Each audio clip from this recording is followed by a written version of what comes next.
And that's the painful part, but that's the part that if you really want to be good at this, you're going to have to do. So I have a bit of a problem with my Amazon business, and it concerns something in the back of my van right now.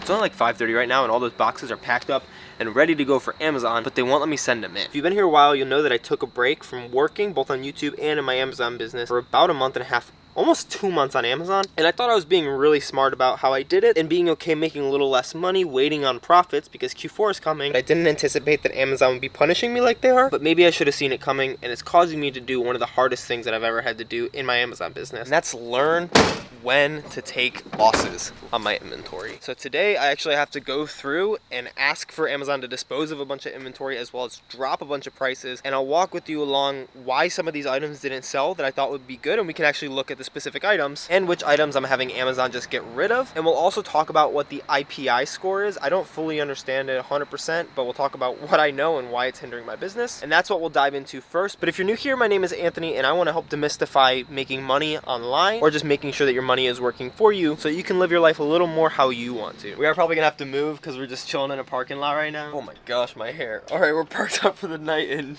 beautiful Newport, Rhode Island. Lighting is pretty lacking here at night. We just got these LEDs. Let's get on the computer and talk it out. I'm gonna make some spice cider as well.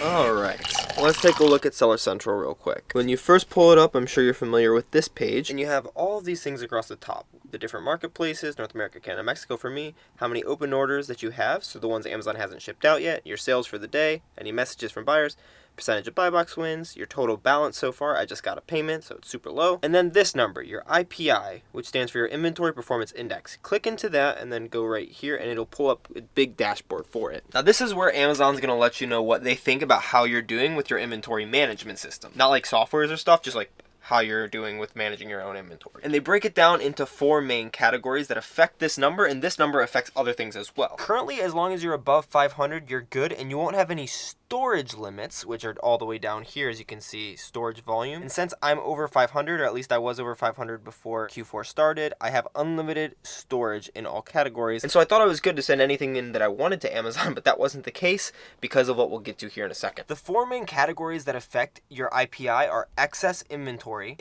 sell-through, stranded inventory, and in-stock inventory. Right now, the only one that I'm good at is stranded inventory because I don't keep any stranded inventory. I'll make sure to unstrand it, either by reinstating a listing, changing a price, or something like that. But let's walk through the other 3 real fast. Excess inventory percentage is basically you keeping inventory at an Amazon fulfillment center that's been there for too long. They also give you this up here, which lets you know how much you paid in storage fees for the last month, and I paid $22.50 in September. And you can click into show more details, and it'll let you know how you're doing compared to everybody else. And right now I'm doing real bad because I took those months off. Now you probably heard me pretty confidently say that I was happy that I hadn't been getting a ton of sales because I was waiting on Q4 prices. Not that I was happy to not get sales, but I was okay with it because I was waiting to get higher profits, and I didn't think that that would affect anything until I tried to send in my first shipment in a while, and I wasn't able to do it until I removed some inventory, and now I'm not able to send the second one in because I lowered my limits again. Obviously, Amazon doesn't want you just having inventory sitting in their warehouses not selling, especially during Q4 when they're going to be moving most of the products throughout the year. And so me just having $5,000 or $6,000 worth of inventory sitting at an Amazon fulfillment center and selling maybe $70 a day did not make them happy at all. Now, I've never been great at this, and we'll get to some solutions here in a second, but right now Amazon's telling me that I have 591 excess units, which means they think that there are 591 units in their fulfillment centers that either won't sell for me or will take like a year for me to sell. So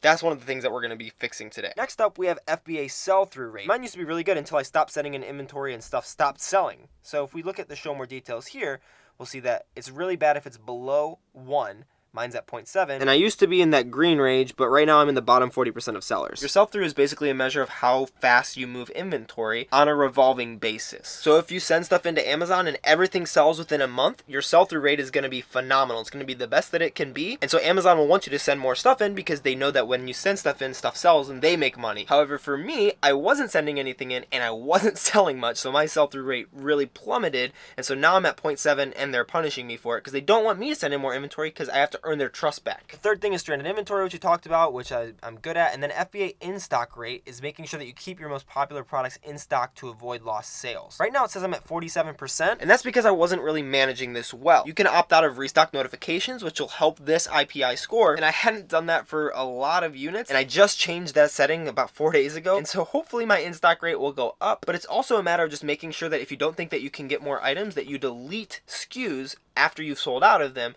and go through and purge your listings, which is something else that we'll be going through today as another solution. And what I just did to change it, you'll see had a big effect, because it used to be that I was in 57, 60%, and then I dropped way down here to 15%, and then after I made that change a couple days ago, it bumped me up to like 85% and now 80%. And all you would have to do for that is click this restock today button, and then if you had any SKUs, you would click them here and then hit action on 0 selected, and then there'd be something that said hide restock alerts, and you just click that, and that should help your score. But obviously restocking is better, and deleting SKUs by purging them is also better, because then you won't have to worry about potential IP claims, because that gives you much more benefits like I've talked about in previous videos. And so because my IPI was above 500, I didn't think I would have any problems, but if you look down here, right above storage volume, you see restock limits. If I click on restock limits, it shows that I'm almost at my limit. And earlier today, I was above my limit actually, so I couldn't send in anything in the standard category, which is most of my stuff. I was able to create a shipment of shoes because you have different storage restock limits for footwear,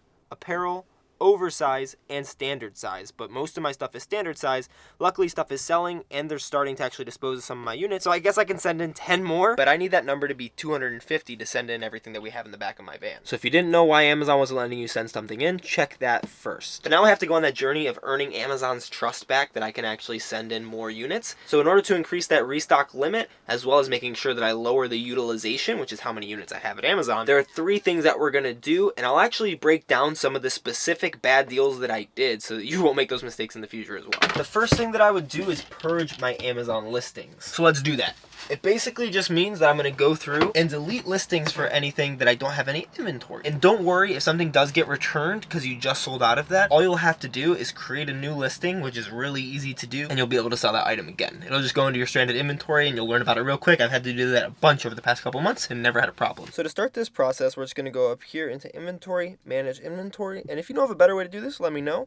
But we're just going to go here to the available number and click it to make sure that we have the zeros at the beginning here. And all of these things that are in black zeros, I'm going to purge, except for stuff that I just made new listings for. So we can see that these are pretty old. All these books, I hate books. I've never sold books well. So it looks like I'm not really coming up on any new listings. Okay, here are a couple. So these ones I just sent in, so I'm not going to change that at all until they actually sell out, obviously. So just know which ones you just sent in and you won't have to worry about that. Let's quickly go through and just all these books, just going to click here on all the ones that I have. Alright, got all these. All the rest of these are new units, and some of these, for instance, this guy right here, if you click on this, it's got one that's reserved. I can look into it more to see why it's reserved, but I don't want to. So we're just gonna do these 56, go down here, delete products and listings, and they should all be deleted, and that should help just in case any of those were on that replenishment list for Amazon. Alright, you gotta hit yes, continue over here, I guess, and then we should be good. The second thing that we need to do is probably the least favorite thing that I've ever done for my Amazon business. One of the hardest things for some reasons I'll talk about,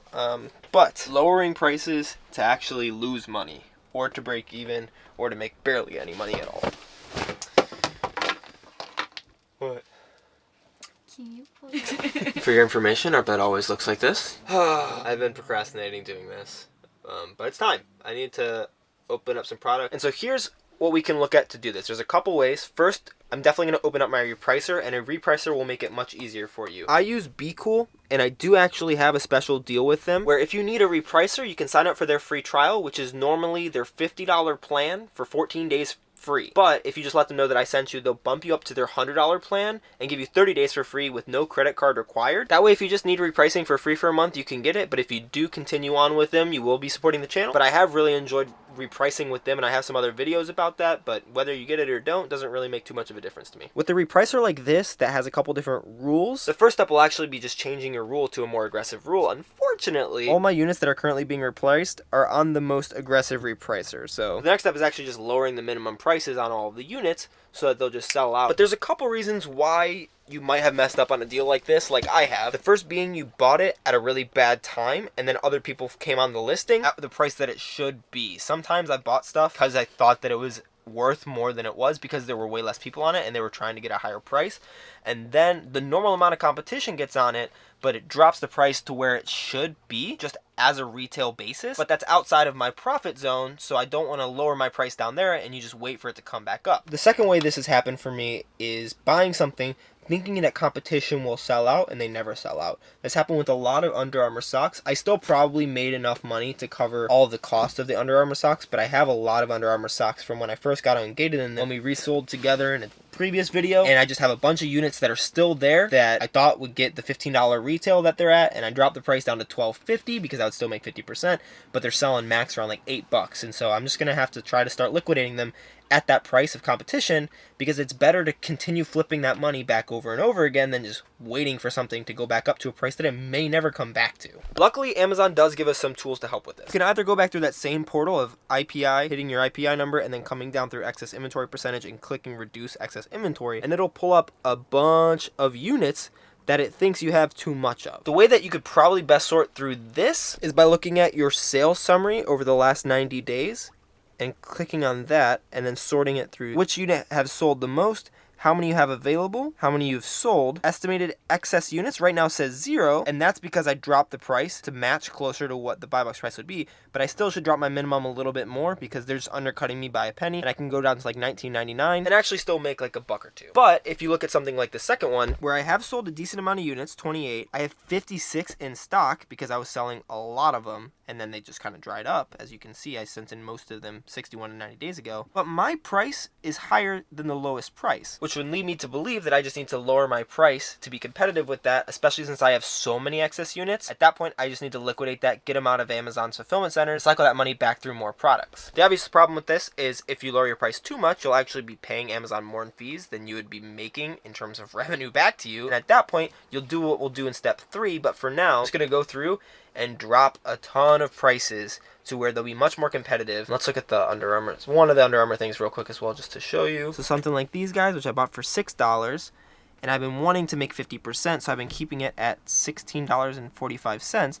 But right now the featured offer is $14.04, and I haven't sold anything since I sent them in. Right there, 40 units that have the same story, and I just need to drop the price and get rid of them and get out of a bad deal instead of wasting space that I should be sending more inventory to and getting charged storage fees. And just one last example before I actually go through and do all of this to show you how it works is 4 days ago, I changed the price of this one Skull Candy item right here because I paid $20 for them, and I sent in a ton of them because I used to get like 45 and I would get 12 back in profit, but now I had to drop the price, and I'm actually gonna have to drop it more. But just over the past 7 days, I've actually sold 5 of them, and those have been sitting at Amazon for literal months, and so now that money will actually come back to me, and I can start cycling it back again and flipping it over and over again. So if I initially spent $20 on it, and I bought 25 of them because I have 20 left, and I sold 5. I sold more for profit earlier, but I spent $500 on just this one thing. Now it's selling for $27, and the fees are $7.64, and so with like some storage fees sending it in, we'll say fees amounted to about $8.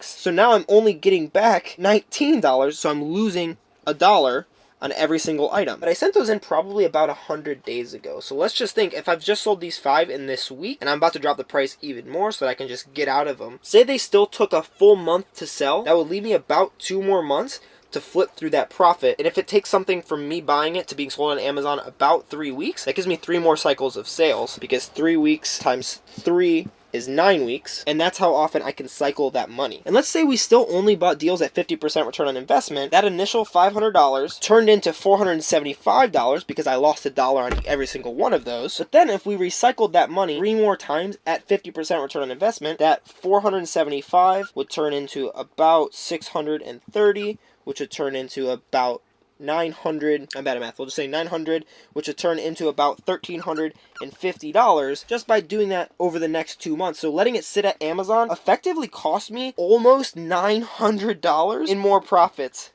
Just because, first off, I didn't source, so that wouldn't have really been feasible. But if I was sourcing, that would have cost me about $900 letting it sit at Amazon instead of just selling out of it for a little bit of a loss. So that's why you should do this, and why I'm going to drop the prices on almost everything before we get to the third step, which will actually let me send all this inventory in tomorrow instead of waiting even longer. So to change it in Be Cool, we just go to Listings, Active Listings here, and then we'll just go over here to Units Sold and click that. And since I have a lot of new listings that are just getting into Amazon or that I just created, we're going to start with the high Units Sold. sold, and then we'll go all the way down here to where we start seeing these zeros and changing the prices to where this is $22.49, low price is $17.25. So we'll just drop this price down to 17 and change. Do that for a ton of units, and hopefully that'll help me to sell out, get that money back in my pocket, because cash flow, capital is king, and I'll be able to spend it more and more. And I would rather have money than hope that something will sell for more profit, because like you saw in that example, I could probably turn it into way more profit if I just had it as cash. Okay, that took forever, and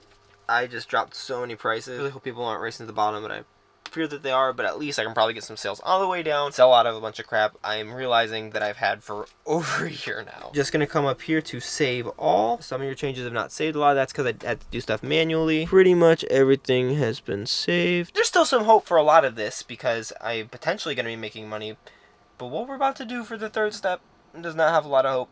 Just a lot of sorrow. Also, I just checked my Amazon sales, and in the time that we were changing those prices, I sold another one of those headphones. So that makes it 6 and another $19 that I can roll back into more inventory. But the third step is doing unnecessary removal orders, and there are 3 different ways that you can do these. Up until now, I've pretty much only ever done them when I've had to, whether I've gotten like an IP claim or something, or a suspected IP claim and I just want to get rid of the inventory, or if something comes back damaged, I'll have it automatically removed to me. But if you don't know what a removal order is, it's basically when you have Amazon get units out of your inventory in one of the 3 ways that we're going to talk about here. And they just added the third one, actually. The first way is disposal, which is a deceiving name, and we'll get to that in a second. The second way is liquidation, which they just added, where basically you're going to be able to liquidate inventory to liquidation companies who will buy it off of you for like 5 to 10% of the prices. There's a whole big thing about it that Amazon will let you know if you go to the removal order page for one of your units and just click learn more. There's a whole big thing. I initially was interested in doing that, but I don't think my inventory is honestly even valuable enough to have that be worth the hassle of me waiting for them to find that company and do that, especially as I'm trying to get rid of inventory to send more in. But that's a new way that they've done it, and it potentially couldn't hurt. But the third way is getting something returned to you,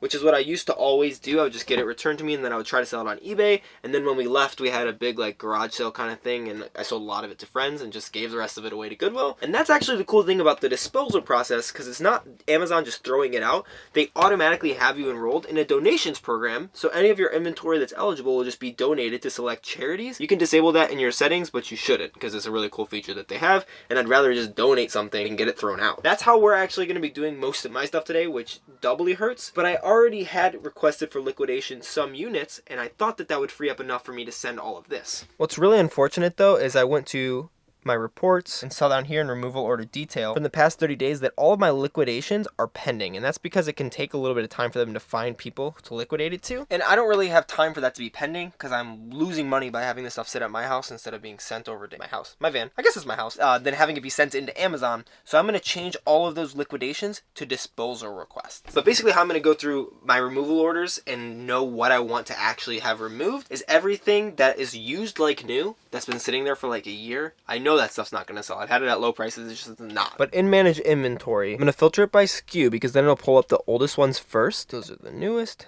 These are the oldest. And then I can look through my oldest ones, and if stuff still hasn't sold, for instance, this I'm guessing is from forever ago. When did I send this in actually? The average inventory age is 365 plus. So basically I'm going to search for everything 365 plus and just get rid of it because it's not selling. And we're going to go back into reduce excess inventory and look through all of those that Amazon thinks we're not going to be able to sell. And if I agree, we're just going to get rid of them. It's unfortunate, but I want to be able to send that in. And I did just notice something kind of scary over here. I have 105 stranded units right now. What the frick? Fix it? What? Is that a button? Fix it? Yeah, it says fix stranded inventory. Fix it. Oh, it's because of the low pricing errors. I had initially put in low prices on Amazon for this, but I just changed the prices in my repricer to lower than what the low prices are, so I'm just going to lower those low prices. Honestly, back on the manage inventory page, I don't see a way to just sort by used like new, or just used in general. So what I'm going to do is use Control F and just search that way. And now I should find them. Oh, there's only 2 of them on this page. I'm going to count the units I remove. I want you to guess in the comments how many you think I'm going to get rid of. Currently, I have 1,347 units, and this is going to include the liquidations that I already showed you on the previous page if you were paying close enough attention, that I'm going to change to be disposals. And I need a minimum of 250, so let me know what you think. That is painful. I have 386 units, so if you guessed 386, you win. That I scheduled for removal. Some of them back to the address, most of them just getting disposed. And I also learned that you can't change your removal order if it's already in pending status. So all those liquidations I just have to wait on. Luckily, because Amazon is shipping stuff out, my restock limits are being adjusted a bit, so now I can send in 19 units as some stuff also gets removed. It was 16 literally 2 minutes ago when I double checked it, so hopefully that number will be close to 300 by tomorrow or the next day early so that I can actually send in these shipments. But one more thought about all of this is it's kind of like investing, where a lot of people end up losing money investing is they don't get out of a bad investment, specifically in like day trading, but this can also be anything, especially like a business, because when you're in a business and when I have inventory or when you're invested in a stock, you don't actually realize the loss of that money until you sell the stock or until you ask for all this inventory to be removed or lower all your prices, so you're actually losing money on it. And that's the painful part, but that's the part that if you really want to be good at this, you're going to have to do and realize sometimes you're going to make bad decisions, especially when you get started. A lot of these mistakes are from like my first 6 months reselling, and I'm just now dealing with them because I put them off for so long, and now I'm getting punished for it because I have $1,400 of profit sitting in the garage of my van that I couldn't send into Amazon today, and that's one less day in Q4 that it's going to be at the fulfillment center and given the opportunity to sell so that we can flip it over and over again and turn it into 2 or 3 times that amount of money over the next couple months. If this video helped, drop it a like, but if you're interested more in investing, you haven't thought about that a lot, watch this video over here. If you want to see me actually pack up a shipment from the van, watch that video down here. And if you're interested in the big picture FBA kind of stuff and understanding how it works on a little bit of a deeper level, watch that video right here.